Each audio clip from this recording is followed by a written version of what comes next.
So earlier we have seen the basic difference between centrifugal pump, rotary pump and reciprocating pump. Now we'll move on to reciprocating pump in detail. So I'll start with the operation of reciprocating pump and maybe we'll define the ideal conditions of working for reciprocating pump. So over here, similarly, when we have the general pumping layout for reciprocating pump looks like this. We have a sump, we have suction line, we have the pump system, and we have the delivery line. And somewhere we have some IC engine type of arrangement where we have some motor which is going to rotate, and the crank arrangement is made such that the rotation is changed to reciprocating motion for us. The HS is the suction head, HD is the delivery head. We will have a delivery tank or reservoir in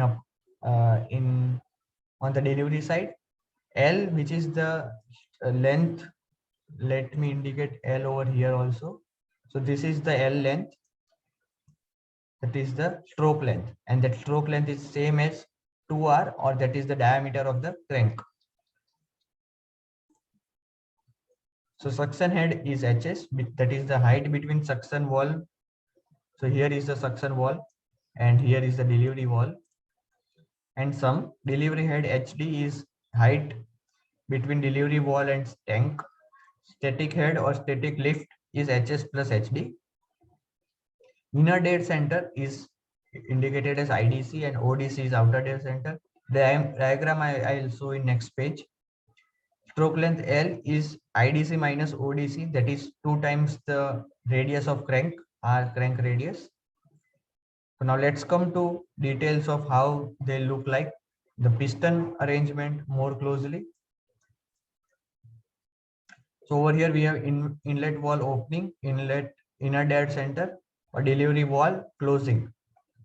And on the other side we have delivery wall opening, inlet wall closing, and outer dead center. And this is how we have the pressure versus stroke length chart. So A is the starting, A, B, C, and D. That's how we are going to rotate. And we have some atmospheric pressure. The suction pressure is lower than atmospheric. So that is HS, and HD is above the atmospheric. And in terms of pressure, in terms of water height, height of water column. So the atmospheric head is 760 mm of Hg. So that is the height in terms of mercury. Hg is the mercury. So when we want to write it in terms of water height, the water column height, it will rise. It will be 10.3 meters. So that's a very much high. And suction strokes is from IDC to ODC, inner dead center to outer dead center, and delivery stroke is opposite to it. And the work done is F by A into DL. That is the pressure into DL. This F pressure,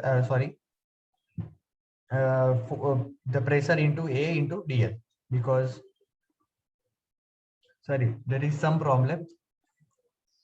Work done is FDL. A will not come over here, and the force is for pressure into area, and A into DL is change in volume. Because A is going to remain constant, I can change that directly inside the derivative. Now let's come to the indicator diagram. So indicator diagram means a PV diagram. So earlier we have seen the stroke length versus pressure diagram. So now pressure versus volume. So with the stroke length, when we multiply area, that becomes an indicator diagram. So pressure head into rho g is equal to pressure. So earlier we have pressure head, we multiply rho g, we get, and stroke length, we multiply area of cross section, we get the volume. So the indicator diagram will also look very much similar to this. So ideal indicator diagram means the velocity of piston is constant between IDC and ODC.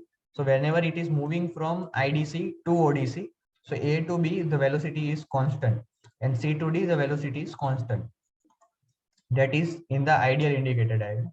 That is the pressure and suction and pressure at delivery are constant. So we have line AB and CD.